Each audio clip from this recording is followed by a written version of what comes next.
सर्वसमर्थ सर्वत्र अस्मरणीय दाता दयाल दीन बंधो कृपा निधान परम पूज्य गुरु जी महाराज, उपस्थित सभी साधक, सत्संगी नामदानी, प्रेमी बच्चियों एवं बच्चियों, आज 6 अगस्त 2025 को झुंझुनू राजस्थान के इस धरती पर रक्षाबंधन के उपलक्ष्य में आयोजित कार्यक्रम में साधना शिविर के यानी साधना के प्रातः साधना के समय पर अपने लोगों को भारी संख्या में एक साथ बैठकर सुमिरन ध्यान भजन करने का अवसर मिला। बिन हरि कृपा मिले नहीं संता, जैसे कहा गया। बगैर प्रभु की कृपा के, बगैर गुरु के दया के जल्दी अवसर मिलता नहीं है।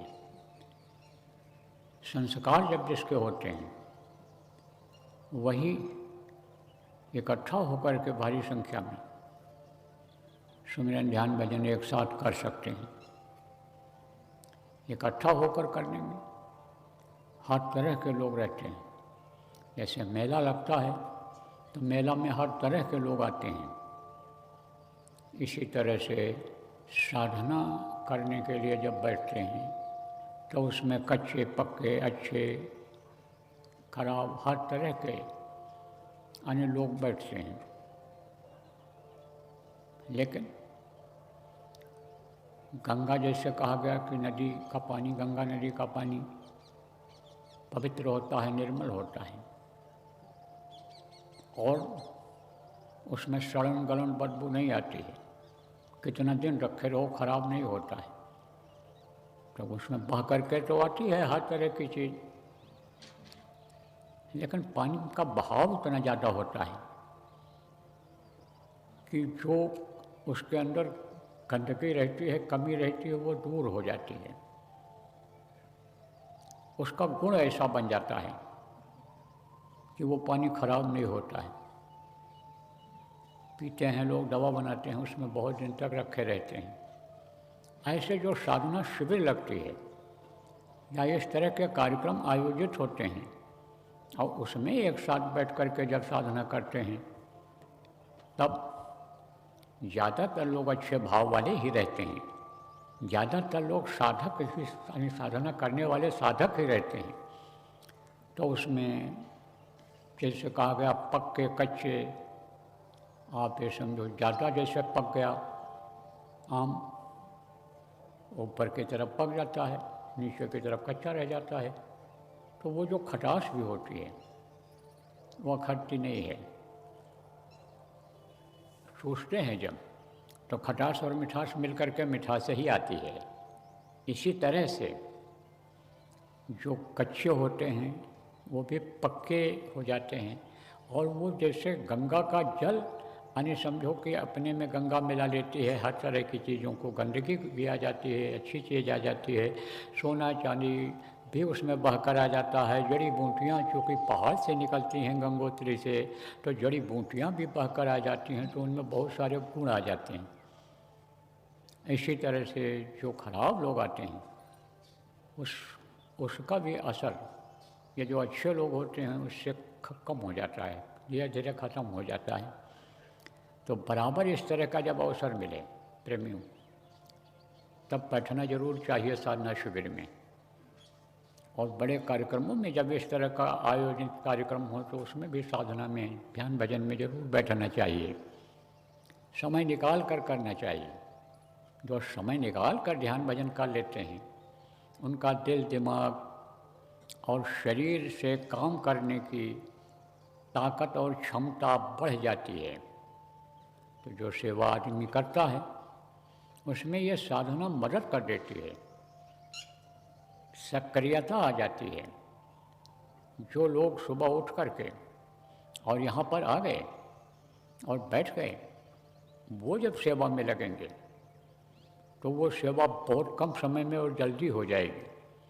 और जो अभी पड़े सो रहे हैं, आए हैं सेवा करने के लिए, लेकिन जो पड़े सो रहे हैं वो उतना नहीं कर पाएंगे। तो बराबर आप लोग यहाँ आए हो, ध्यान भजन भी करो और सेवा करके तैयारी कर लो, क्योंकि अभी भारी संख्या में लोग आ रहे हैं और ये मैदान आप लोग ज़्यादा से ज़्यादा खाली रखने की कोशिश करो, क्योंकि हमको तो ये लग रहा है कि कहीं जगह छोटी न पड़ जाए, क्योंकि बहुत लोग तैयारी कर रहे हैं अभी आने की। और कार्यक्रम की शुरुआत तो कल से होगी, आपके परिचय में घोषित कार्यक्रम कल शाम से है और अभी देखो आप इतने लोग आ गए, तो संख्या तो ज़्यादा हो जाएगी। इसलिए ये जगह थोड़ी खाली रखोगे तो ठीक रहेगा, बैठ जाएंगे दूर तक लोग, लाउड स्पीकर की व्यवस्था हो जाएगी, जगह जगह बैठ करके लोग सुन लेंगे। देखो प्रेमियों, साध हो या संसार में तीन वस्तु है सार, सत्संग वचन, सतगुरु शरण, नाम डोर आधार। अब इसको समझा दें आपको। इस दुनिया, इस संसार में, इस कलयुग के युग में, इस समय पर ये तीन चीज़ सार है। सार किसको कहते हैं? ठोस चीज़ को सार कहते हैं। ठोस किसको कहते हैं? कि जो आसानी से उड़ करके एक जगह से दूसरी जगह जा न सके, उठा के आसानी से जिसको जल्दी से यानी ले न जाया जा सके, वो होता है ठोस। और पानी या कोई भी पानी जैसा तरल पदार्थ जिसको लिक्विड कहते हैं, वो कहीं भी बह जाता है, न चाहते हुए भी देखो तेल गिर जाता है, पानी बाहर हो जाता है, लिक्विड वाली दवाएं गिर जाती हैं, लेकिन जो गोली होती है ठोस होती है। तो आप ये समझो कि जैसे लोहा होता है, सार लोहा को भी कहा गया है, लोहा ठोस होता है। जो ठोस चीज़ होती है उसके गुण काफ़ी समय तक रहते हैं, और कुछ ऐसे ठोस होते हैं कि जो ख़त्म ही नहीं होते हैं, जिसका गुण ख़त्म नहीं होता है, अच्छाई ख़त्म नहीं होती है। पत्थर है, पत्थर ठोस होता है, लोहा है, लोहा ठोस होता है, पत्थर पड़ा रहेगा कहीं भी, गोबर में पड़ा हो, मिट्टी में पड़ा हो, साफ कर दो तो पत्थर ही पत्थर रहेगा। लोहा भी इसी तरह से है, अगर उसमें थोड़ा बहुत गंदगी आएगी भी तो उसको साफ कर दो तो ख़त्म जल्दी नहीं होता है। कहा ना, सोना काई न लगे और लोहा घुन नहीं खाए, और बुरा भला जो गुरु भगत कबहू नरक न जाए। सोना में काई नहीं लगती है, और काई लग भी गई। काई किसको कहते हैं? तालाब के किनारे, नदी के किनारे, जहाँ पानी रहता है और पानी कम हो जाता है और पानी की जो गंदगी होती है वो वहाँ पर जमा हो जाती है, उसी को काई कहते हैं। तो सोना में काई नहीं लगती है। कहीं गंदी जगह पड़ा है तो उसको साफ कर दो तो सोना ही दिखेगा, सोना ही रहेगा। ऐसे सोना काई ना लगे और लोहा घुन नहीं खाए। घुन किसको कहते हैं? जो अनाज में लग जाते हैं, किसी भी चीज़ में घुन लग गए, मुलायम चीज़ में घुन लग जाते हैं और घुन अंदर चले जाते हैं सुराख बना करके, और अंदर अंदर सब खा जाते हैं, पता नहीं चलता है। जैसे चूहे ज़मीन के अंदर घुस जाते हैं और फिर अंदर अंदर खोखला कर देते हैं उसको, ऐसे ही जैसे कछुआ होते हैं, अंदर घुस जाते हैं ज़मीन में और अंदर पोला बना देते हैं ज़मीन को। इसी तरह से आप पे समझो घुन होते हैं। तो घुन लोहा को नहीं खा सकता। और बुरा भला जो गुरु भगत, गुरु के शरण में जो चला जाए उसी को वो अपना लेते हैं, लेकिन जल्दी बुराइयां नहीं जाती हैं, अच्छाई भी नहीं जाती है जब जो अच्छा हो जाता है। अच्छे लोग यही सोचते हैं, और आप सत्संगियों को यही सोचना चाहिए कि देखो, जब जल्दी लोगों की बुराई नहीं जाती है, बुराई को तुरंत नहीं छोड़ पाते हैं, तो हम अपनी अच्छाई को छोड़ें। तो चाहे अच्छाई हो और चाहे बुराई हो, आप ये समझो उसको थोड़ा समय लगता है इसके जाने में। तो बुरा भला जो गुरु भगत कोई भी आ जाए अपना लेते हैं, धोते हैं, साफ करते हैं, समझाते हैं, बताते हैं, कराते हैं, कर्मों को काटने का, बुराइयों को छुड़ाने का काम करते हैं। तो ये काम वही कर सकता है जिसके अंदर भक्ति होगी।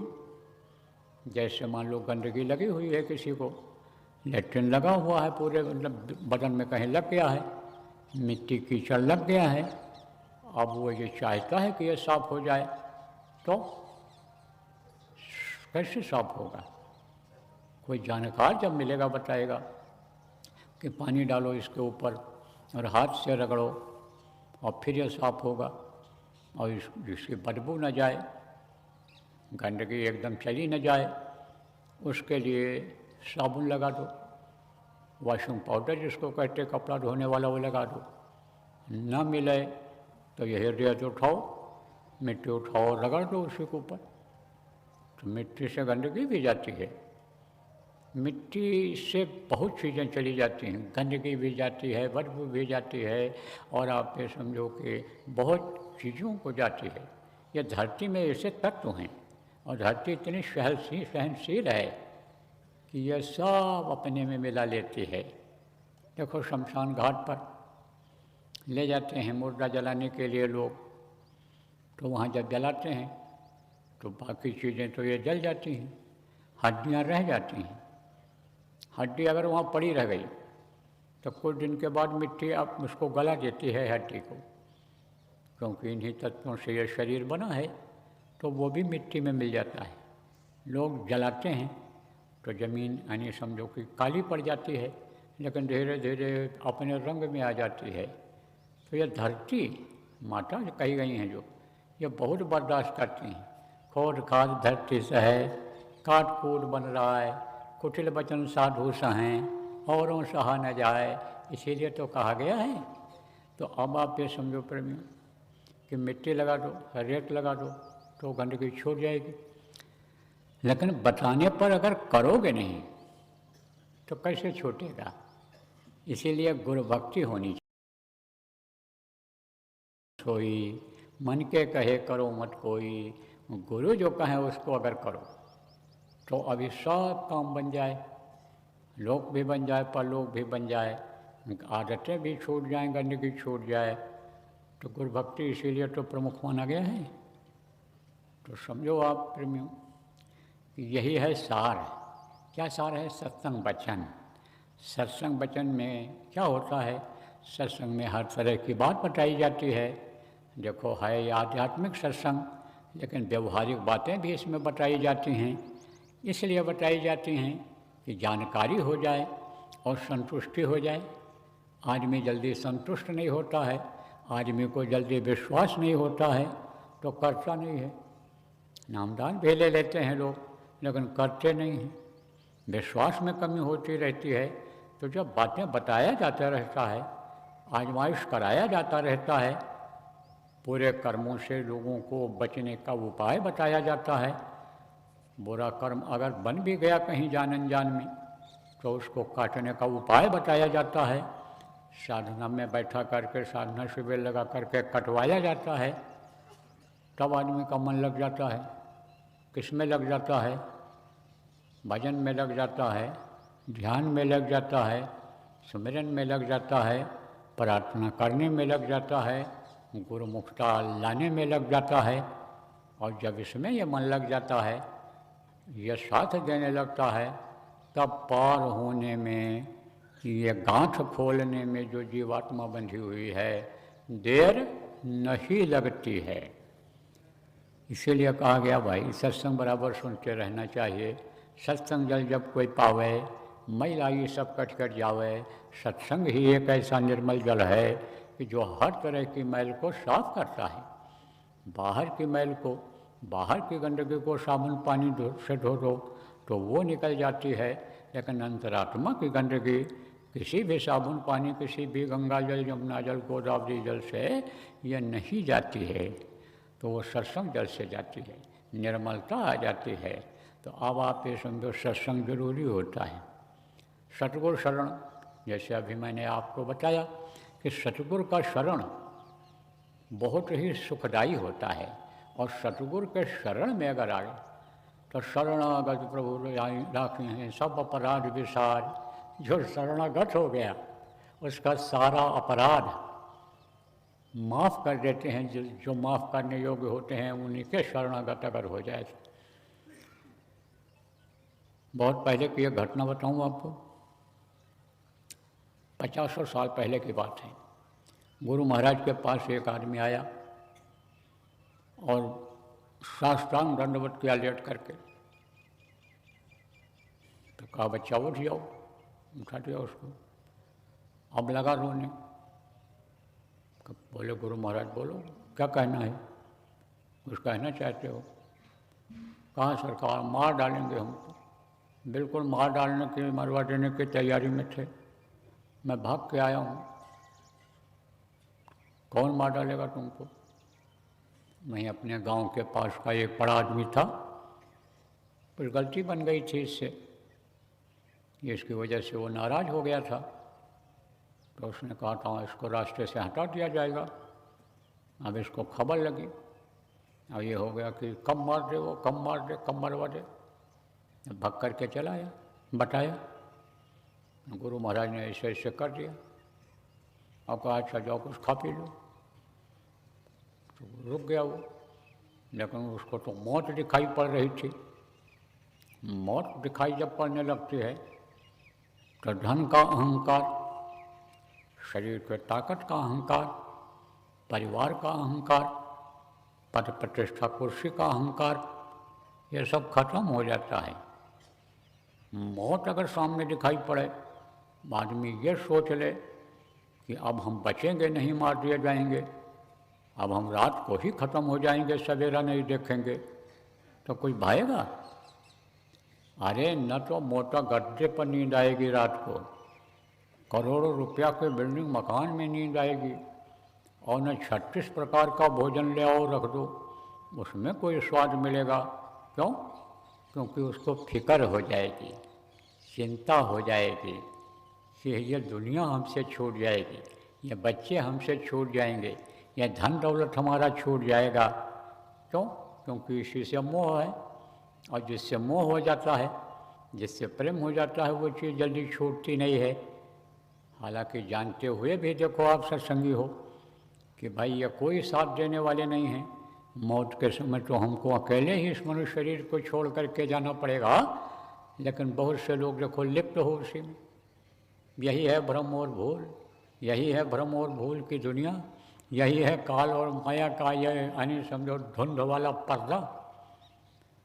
इसीलिए कहा जाता है सत्संगों में कि हमेशा मौत को सामने रखो, हमेशा जो सत्य है उस प्रभु को याद रखो।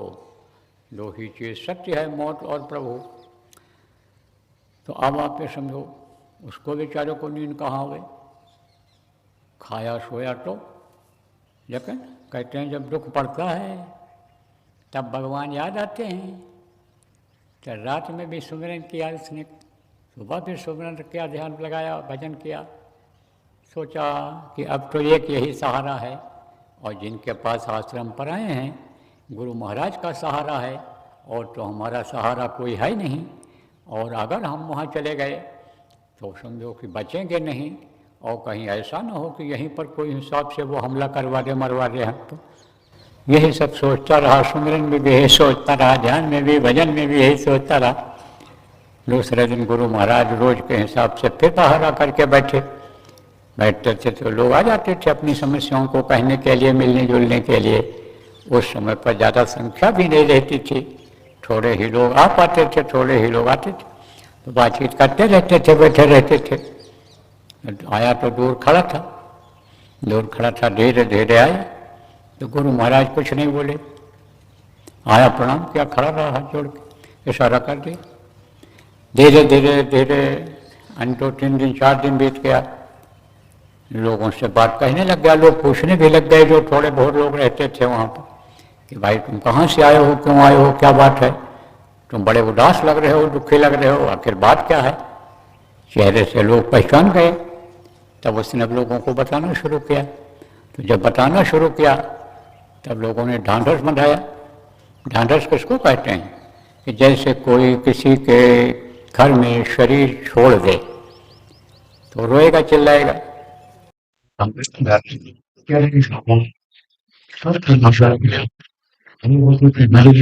करते गए ये सब नहीं है, ये जो खाली का इसी पड़ेगा, सबको भूल देना पड़ेगा। इसीलिए तो जो है किसी की मदद नहीं, इसीलिए हम हकीम के पास जाए तो कितना, इसीलिए नाम जो भजन की चोरी का शिक्षण किया जाता है कि अंत समय तेरे संग चलेगा, पावेगा विश्राम। आखिरी समय में यही प्रेम भजन ही साथ जाता है, इसीलिए तो समझाया जाता है। तो जो समझाया जाता बताया जाता वही होता है ढांढस। तो लोगों ने ढांढस बताया, कहा घबराने की तुमको अब क्या जरूरत है, अब तो तुम समर्थ के पास आ गए हो, गुरु महाराज सक्षम है, जो चाहेंगे हो जाएगा, इनके बगैर पत्ता नहीं हिलता है, तो विश्वास रखना चाहिए और तुम खाओ पियो सेवा करो मौज करो, जब वो हुक्म दें कि तुम यहाँ से जाओ तब जाओ। तो लग गया सबके साथ, हंसने बोलने लगा, सेवा करने लग गया। भंडारे में जो भी रूखा सूखा मिलता गुरु को याद करके खाता रहने लगा। कुछ दिन जब बीता तब गुरु महाराज ने उसको बुलाया। सेवा जहाँ होती थी गुरु महाराज जाते थे, 4-4, 6-6 घंटे बैठे रहते थे कुर्सी डाल करके वहीं पर और सेवा करते रहते थे लोग। गुरु महाराज दृष्टि के द्वारा लोगों को ताकत देते रहते थे, दया बरसाते रहते थे। हम लोग स्वयं सेवा करते थे, खुद सेवा करते थे, हम लोग श्रमदान हर तरह की सेवा किया शुरू में। इसीलिए अभी कोई सेवा करने में शर्म नहीं है। हमसे टट्टी उठवा लो, हमसे गड्ढा खोदवा लो, हमसे बर्तन धुलवा लो, हमसे भोजन बनवा लो, हर तरह की ट्रेनिंग गुरु महाराज ने दे दिया। मुंबई के एक सेठ आए थे, 1 हफ्ता करीब रहे। जब लौट करके गए तो उनके साथियों ने पूछा कि बाबा के आश्रम पर तुम गए और 1 हफ्ता तुमने जो है अपना समय वहाँ बिगाड़ा, बिजनेस व्यापार देखो तुम करते थे, तुम्हारी जरूरत लोगों को पड़ती रही, समय तुमने किया, तो तुमने क्या देखा, क्या सीखा वहाँ पर।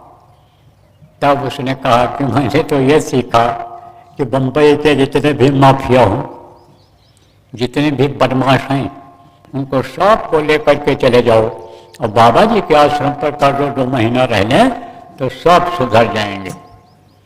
उसने कहा मैंने एक तो ये देखा, दूसरा मैंने ये देखा कि अगर 1 महीना कोई वहाँ रह ले, 2 महीना रह ले और कहीं भी चला जाए तो भूखा नहीं मरेगा।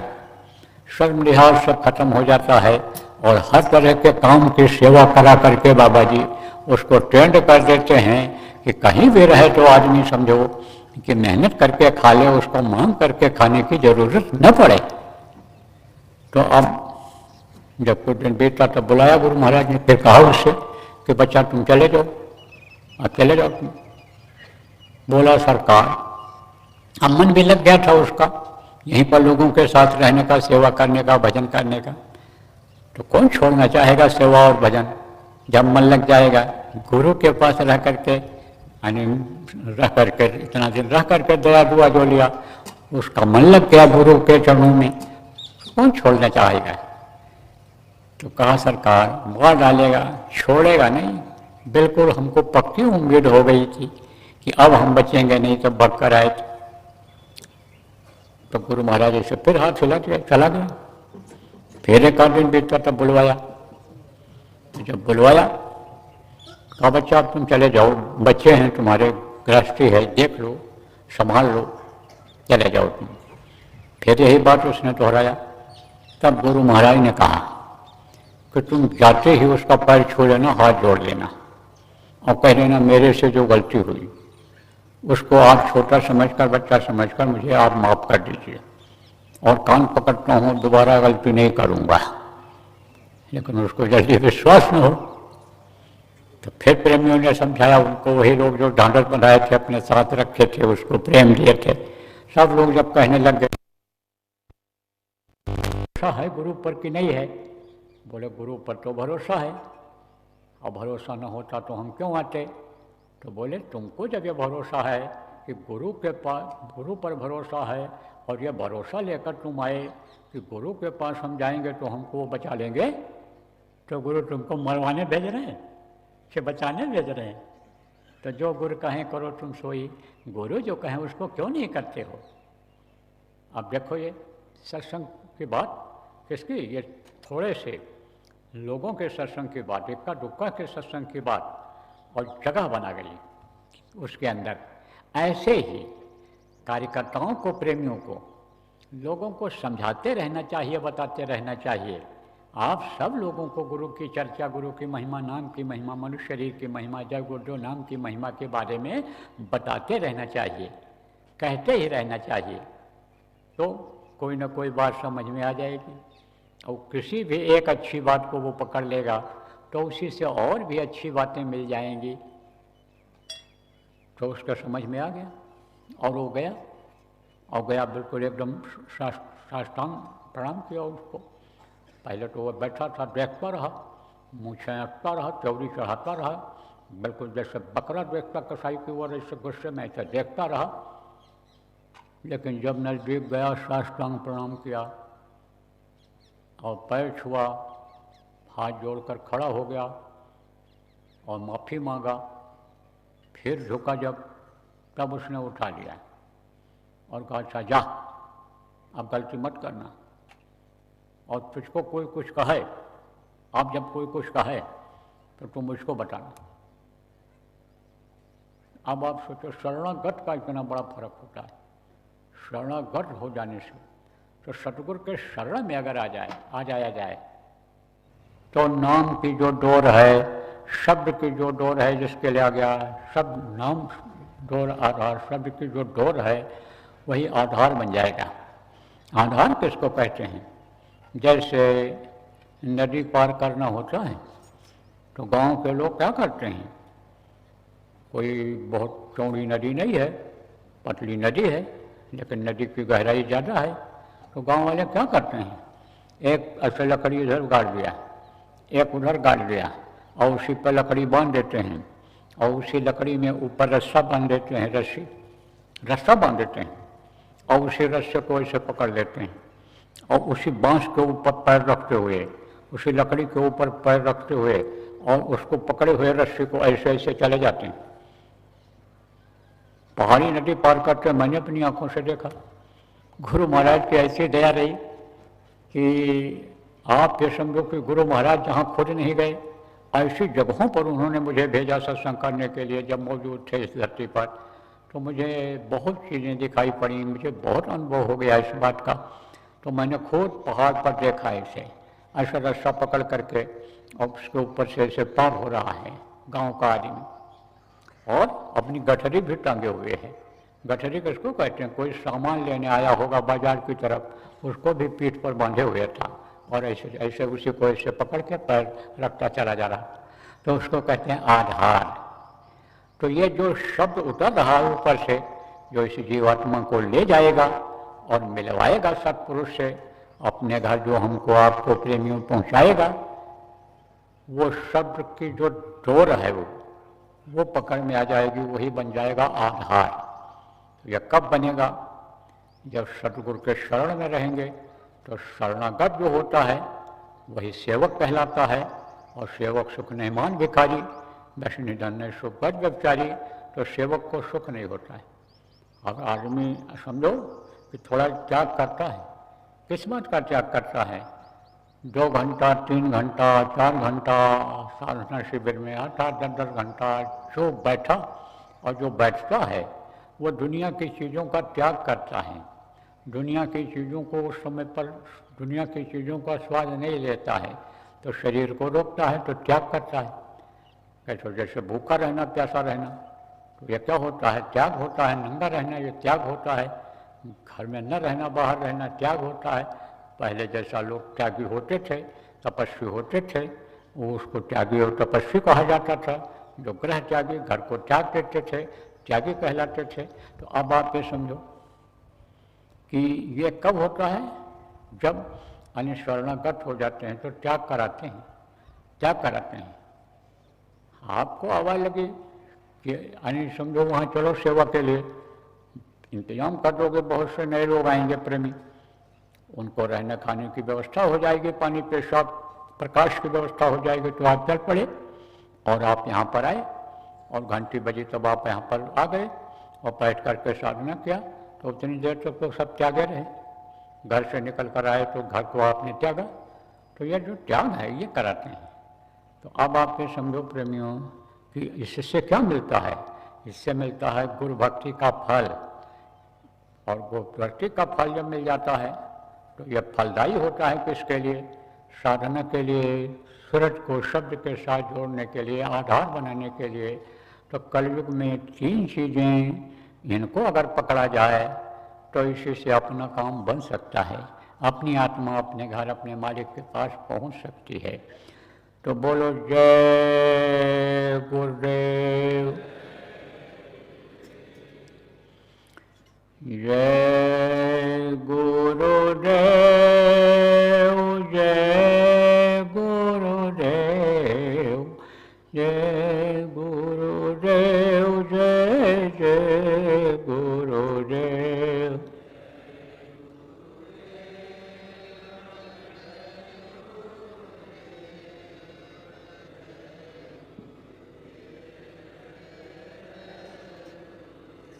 जय गुरुदेव, जय गुरुदेव, जय गुरुदेव, जय जय गुरुदेव।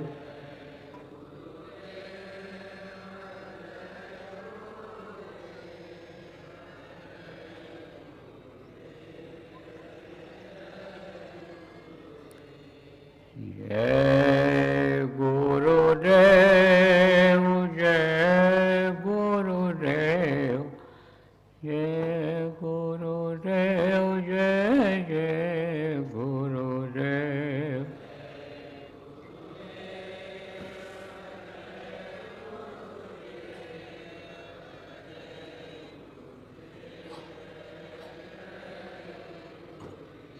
अरे सब लोग बोलो, सब लोग नहीं बोलते हो। जय गुरुदेव, जय गुरुदेव, जय गुरुदेव, जय जय गुरुदेव।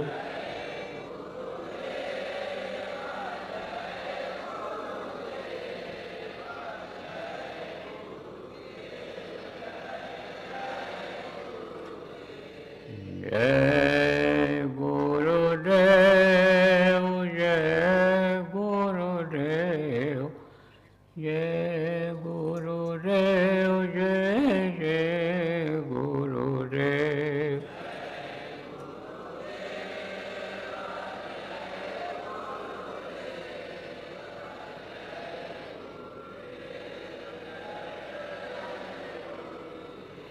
जय गुरुदेव, जय गुरुदेव, जय गुरुदेव, जय जय गुरुदेव।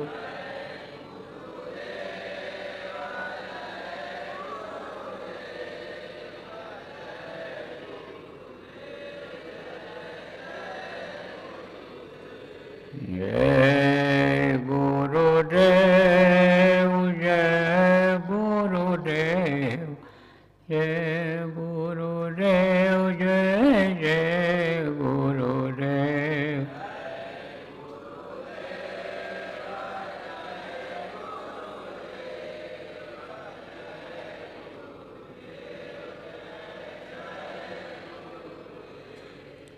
जय गुरुदेव।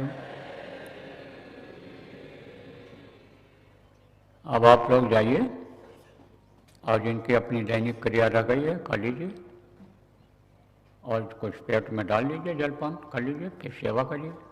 शाम को जब घंटी बजेगी तब तैयार होकर के फिर यहीं आ जाइएगा। ध्यान भजन यहाँ होगा और गुरु महाराज की दया मौज रही, स्वास्थ्य ठीक रहा तो कुछ सुनाया जाएगा, और नहीं तो कल से तो सुनना है ही आपको, कल से हमको भी सुनाना रहेगा। बोलो जय गुरुदेव।